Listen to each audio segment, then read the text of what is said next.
नमस्कार, जय जोहार। साथियों, जागो पंच में आपका बहुत बहुत स्वागत।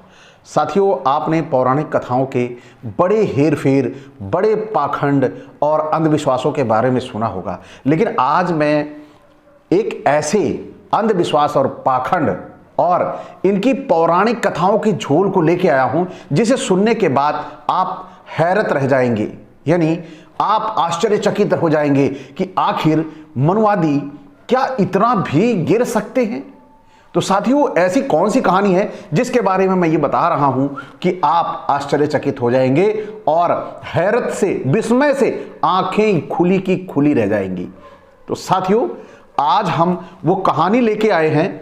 आप सभी ने देखा होगा बिल्व पत्र जिसे बेल के नाम से जाना जाता है। इस बेल की उत्पत्ति कैसे हुई, इसके बारे में बृहद्धर्म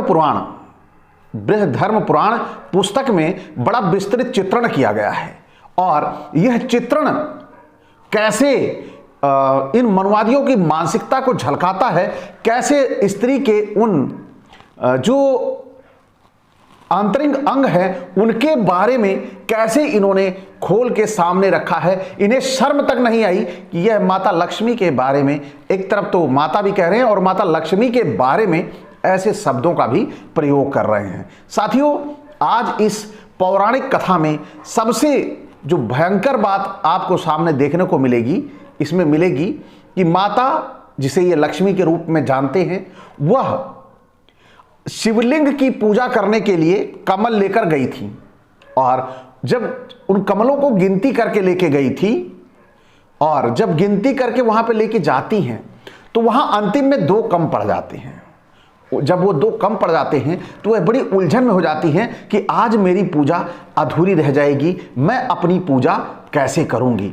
तो साथियों, कहानी में अंतिम तक बने रहिए, बड़ी ही मजेदार है। आपको कैसे पता लगेगा कि जो बेल है वह कैसे, श्रीफल जिसे श्रीफल के नाम से भी जानते हैं, वह कैसे बना, उसकी उत्पत्ति कैसे हुई, यह आपको पता लगेगा। तो साथियों, चलते हैं कहानी के उन अंशों की ओर जहां इस पौराणिक कथा के झोल की पोल खुलती है।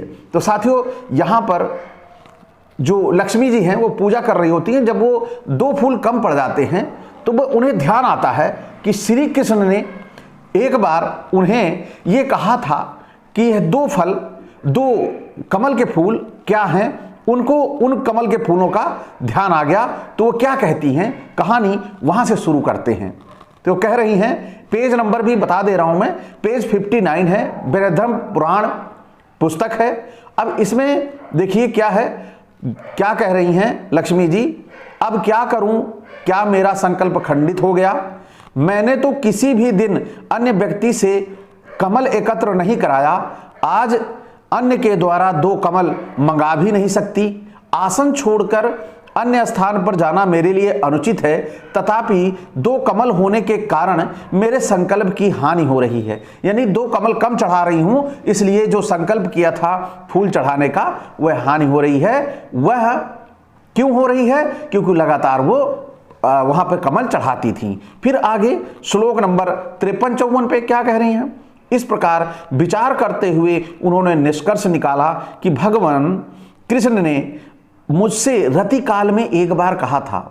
भगवान कृष्ण ने रतिकाल, यानी रतिकाल किसको कहते हैं? रतिकाल वो होता है जब स्त्री और पुरुष संभोगा की अवस्था में होते हैं, तो उस समय को अवस्था को रतिकाल कहा जाता है। तो उस रतिकाल की अवस्था में प्रिय, तुम्हारे स्तनद्वय देखकर मानो कामदेव ने 2 कमलों से मेरी अर्चना की है। यानी वो कहते हैं कि हे प्रिय, तुम्हारे दोनों स्तन को देखकर मुझे लगता है कामदेव ने 2 कमलों से मेरी अर्चना की है, मेरी पूजा अर्चना के, अर्चना जिसको बोलते हैं, वह अर्चना की है।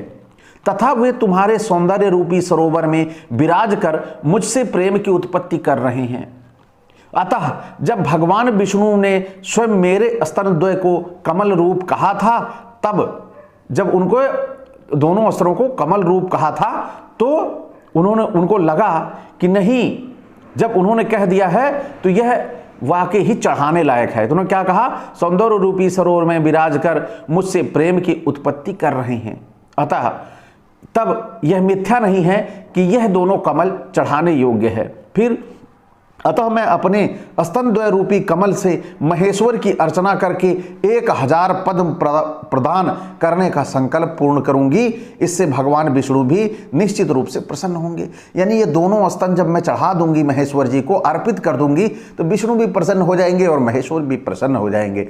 अब यहां पर देखने वाली बात है कि यह स्तन चढ़ाने पर, उन्हें अर्पित कर देने पर, समर्पण कर देने पर, क्या किसी की पत्नी दूसरे की पत्नी को समर्पित कर देगी, समर्पण कर देगी तो क्या अच्छा लगेगा? लेकिन यहां पर इन्हें अच्छा लगा है, इसीलिए यह वर्णन किया गया है। तो आइए देखते हैं क्या कह रही है यह बृहधर्म पुराण।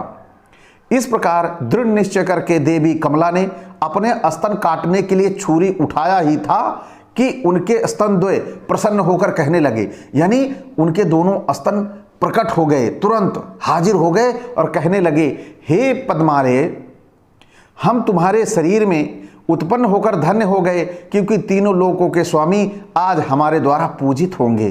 तब कमला कहती हैं, जैसे मैं अपने सिर को भगवान शिव के समक्ष झुकाऊंगी, उसी प्रकार तुम भी कमल रूपी होकर देवादिदेवों के समक्ष प्रणत हो जाना। यानी आप जब मैं जैसे सिर झुकाऊंगी, स्तन काट कर वहां रखूंगी, सिर झुकाऊंगी, तुम लोग कमल बन जाना और उन्हें मेरे में और उनमें भेद ना करके समर्पित हो जाना उनके लिए।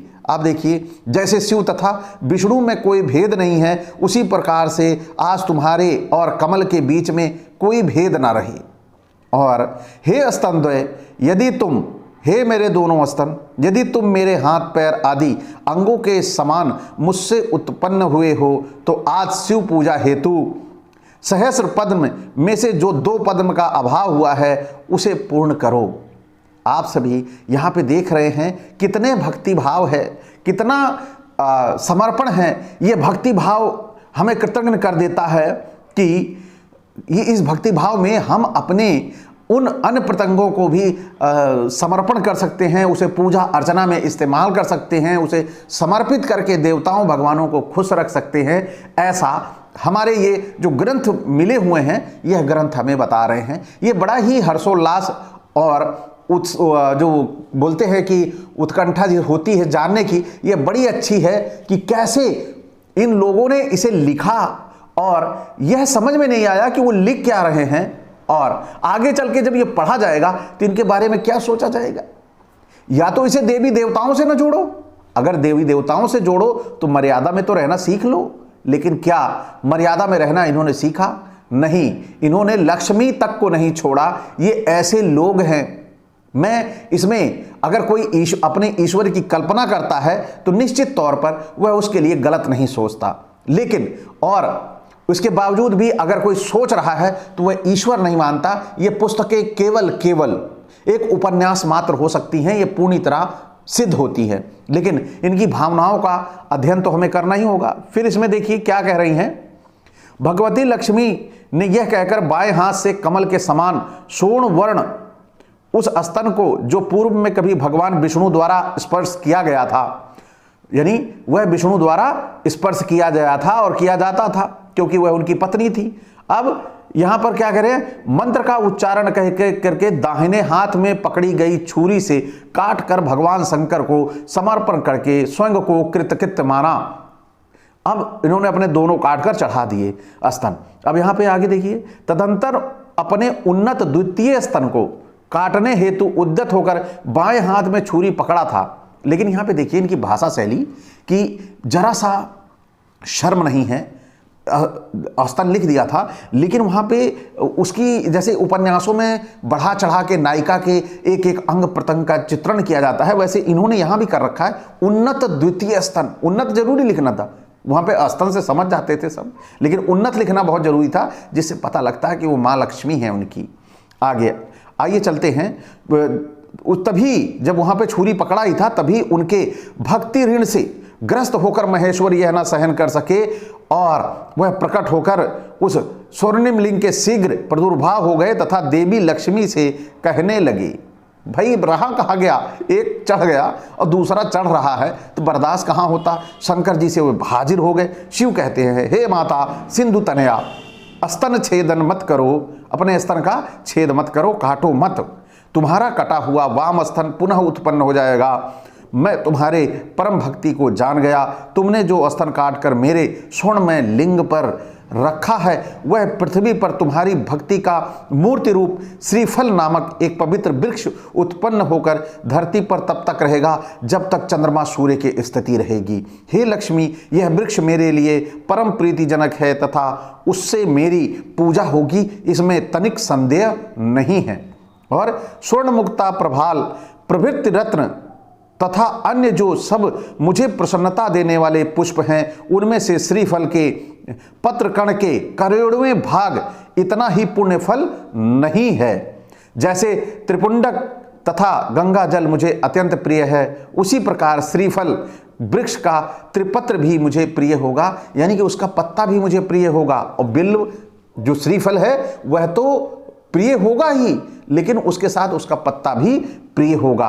अब देखिए, ये सारी बातें सुनकर बड़ी प्रसन्न हो गई देवी कमला और आनंद पूर्वक रोमांचित देह होकर गदगद स्वर में कहने लगी, हे शिव शांत, आप कारणत्रय के कारण सबके आश्रय हैं। हे परमेश्वर, आपके श्री चरण में आत्मसमर्पण करती हूँ। इस प्रकार देवी लक्ष्मी स्तुति, पुनः प्रदक्षिणा, पुनः प्रणाम और गत्रोत्थान करने लगी। तदंतर महेश्वर का आदेश पाकर स्थिर बैठकर कृतांजलि बद्ध हो स्तव करने लगी और उनका स्वर गदगद हो गया। अब आप यहाँ पर बड़े ध्यान से इस कहानी को सुने और इस कहानी में आप सभी ने देखा कि कैसे माता के नाम से संबोधित करने वाले हमारे समाज के लोग, हमारे धर्म के लोग कैसे माता भी एक तरफ कह रहे हैं और दूसरी तरफ उनके स्तनों का वर्णन इस प्रकार कर रहे हैं कि जैसे लगता हो कोई अपनी प्रेम की प्रेमिका या प्रेयसी का वर्णन कर रहा है।